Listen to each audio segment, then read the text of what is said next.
Good day, everyone. I'm Michael, the moderator for this webinar. I welcome everyone for today's webinar, which is Mastering the FDA 510K Submission Process, a Practical Guide. It's a great privilege for me to introduce our presenter for today, Dr. David Lim. Dr. David Lim is a seasoned ex-FDA regulatory expert with over 20 years of experience in pharmaceutical, medical devices, in vitro diagnostic, IVDS, and biotechnology.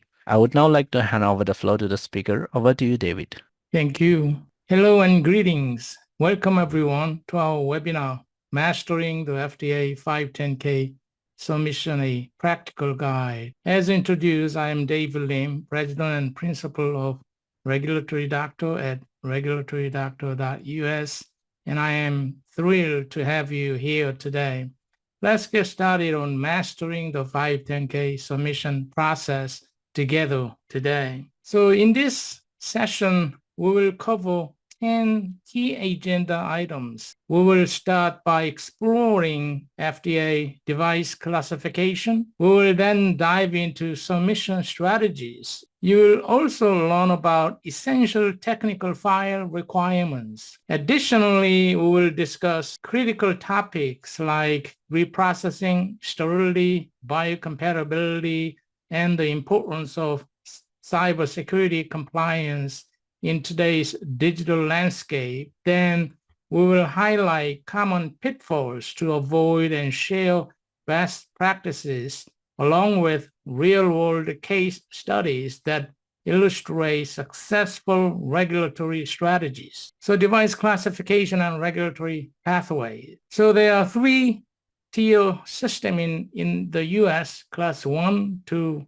3. These are the general control that apply to all device types. Now let's talk about product classification database. So now let's talk about 510K submission strategy and substantial equivalence. The FDA's 510K submission process is a very crucial process to obtain market clearance for medical devices in the US. What is a 510K? 510K refers to the section number, section 510K of the Federal Food, Drug, and Cosmetic Act.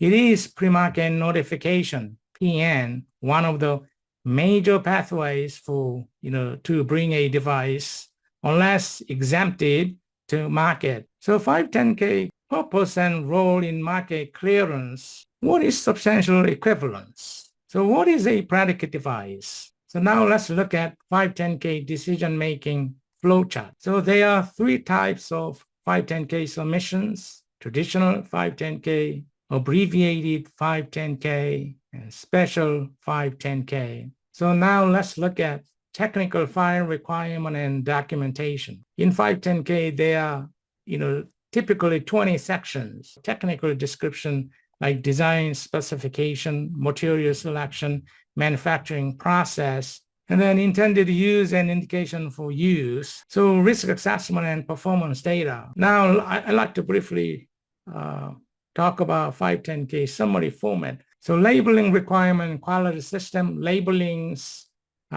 there are some definitions. So labeling requirements, UDI and instruction for use, and also the importance of quality system. So compliance with FDA and ISO standard. So now let's talk about E-Star submission system structure and execution through CDRH portal. So the use of FDA's E-Star, it is for 510K, it is. So I will give you some step-by-step guide for using E-Star. So first, I'd like to tell you E-Star 510K submission content. So these are the 510K content in actual order. So E-Star submission process, going through some key sections. So now, device description section. So now I'd like to talk about reprocessing sterility and shelf life. Reprocessing and sterility shelf life 2,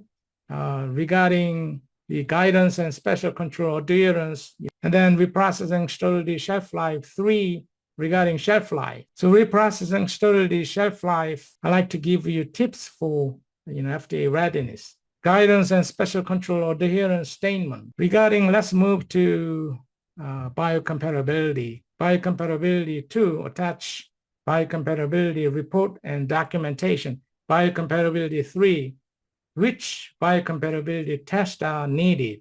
Biocompatibility 4. So regarding software and firmware cybersecurity interoperability. Software, firmware, cybersecurity interoperability 2. So regarding EMC wireless, electrical, mechanical, and thermal safety. Then electrical, mechanical, and thermal safety summary. So EMC wireless and EMT documentation attachment, what to upload. So regarding performance testing 1, done clinical bench animal testing summary. Performance testing 2, clinical testing summary. So now the performance testing 4, where to fill the blue box. This is the way how you make a reference to. If not applicable, what wording has to provide, what information you have to upload. By doing so, there are some common pitfalls.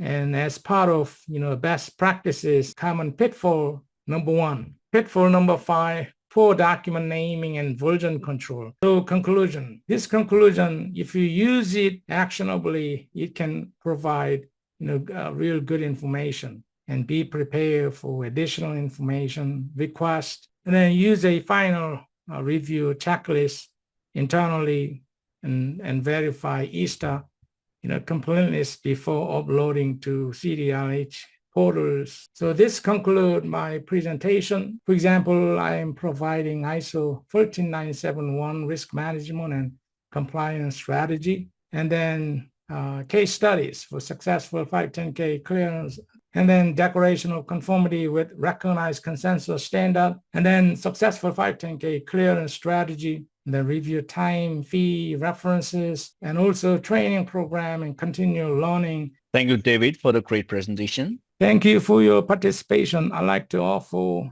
one big benefit that, whenever you are preparing for your 510K, if you have any question about the content, how to provide, how to put wording in your case. Thank you. Thank you, David. So that does conclude the session for today. Thank you everyone for participating. You may all disconnect now. Have a great day ahead. Bye-bye. Thank you.